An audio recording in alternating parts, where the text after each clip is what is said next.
Hello, my name is Charles Posky, and I'm a nursing student here at South Alabama. Here's my nursing student card. And today I'll be doing the medical administration skills checkoff list. And today I'll be going into the medicational room and grabbing the right dosage, which today is going to be heparin. And while doing so, I'm going to bring in my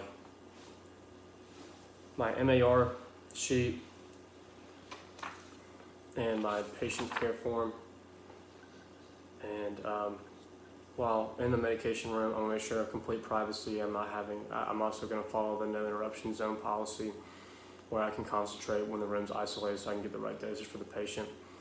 So for the checkoffs, I'm just going to do check for name. So Jaguar Jones, date of birth 08/25, 1963. Date of birth 08/25/1963. I'm going to be administering heparin 5,000 units subcutaneously every 12 hours. Heparin 5,000 units subcutaneously every 12 hours. Allergies are penicillin. So now I'm going to do hand hygiene. Now that we just identified this is going to be the right patient that we're doing, we're going to have to pick the right dosage. So after I perform hand hygiene, I'm going to grab heparin 10,000 units per milliliter, expiration dates 12/5/2025.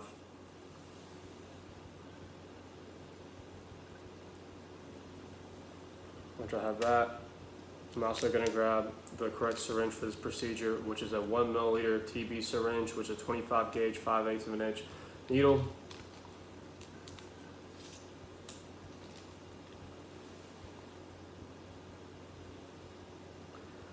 As doing that, how to get the 5,000 units is that you would need a half a milliliter of heparin to get the 5,000 units. So I'm going to perform hand hygiene. Once again, I'm going to use my alcohol swab and clean the top of the vial. And then I'm going to take off the cap. And then I'm going to extract half a milliliter of air, and then I'm going to stick it inside the vial, and then I'm going to push the air in, and I'm going to flip it upside down, and then I'm going to extract half a milliliter of heparin.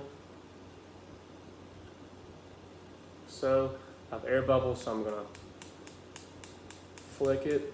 flip the syringe to get the air bubbles out, and then now I'm going to flip it back over and pull it out.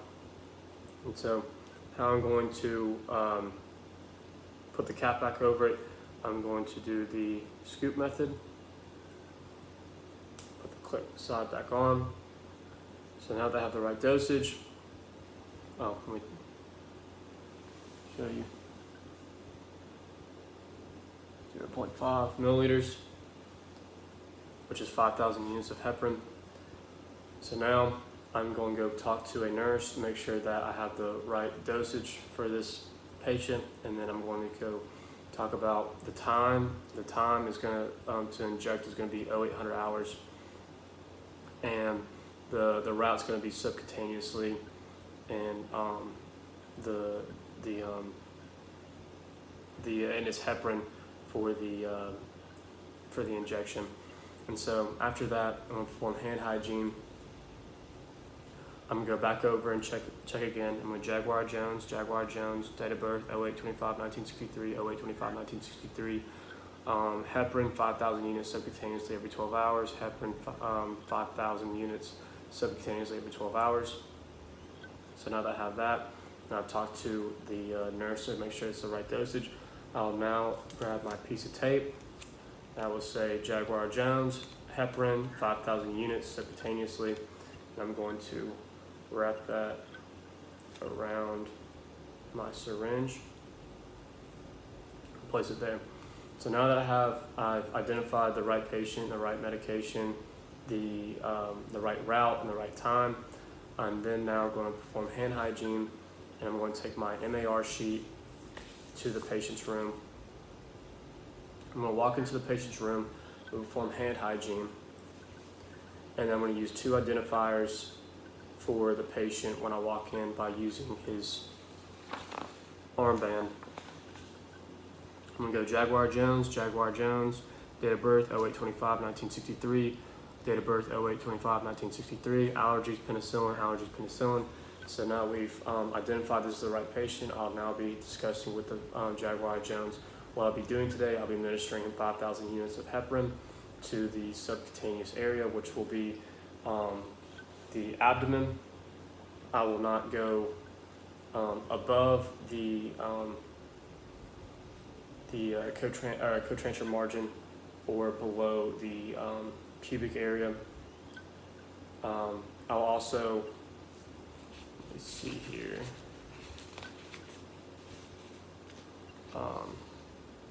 My bad. I will not go above the costal margin or below the pubic area.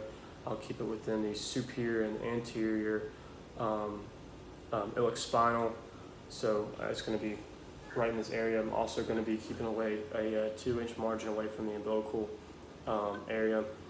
And then after that, I'll make sure the patient's healthy. I'll check vital signs, make sure I'll look out for any abnormal vital signs before giving him his medication. And so now I'll clean the site.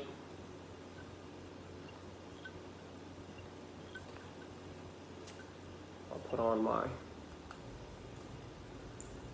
goggles, hand hygiene, on my gloves.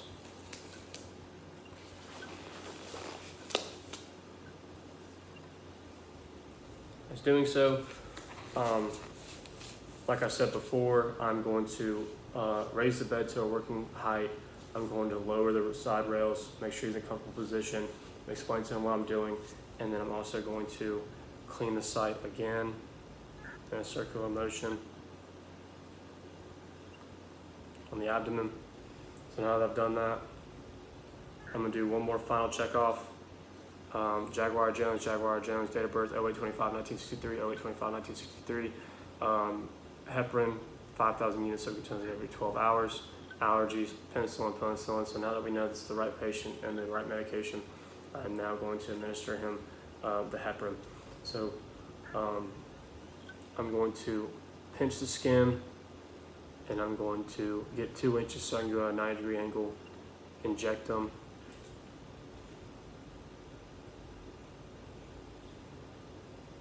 Pull it out. I'm going to put it in my sharps container, and then I'm going to grab another alcohol swab and clean the site.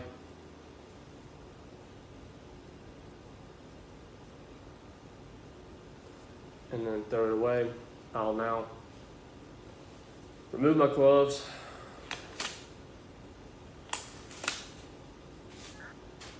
I'll remove my goggles, perform hand hygiene. After I perform hand hygiene, I'll make sure that the patient didn't have an allergic reaction. I'm going to lower the bed, raise the side rails, make sure the patient is comfortable in his position, make sure he has nothing's hurting. And then now I'm going to take my my MAR sheet and document. I'm going to initial, signature, time, 0800 hours, one time, and check if he had any abnormalities, which he did not. And then as I leave the room, I'm going to perform hand hygiene. I'm going to document it, and then I'm going to come back, perform hand hygiene again, and then reassess the patient to make sure that he has no allergic reactions, and if he's comfortable in his position. And that would be it.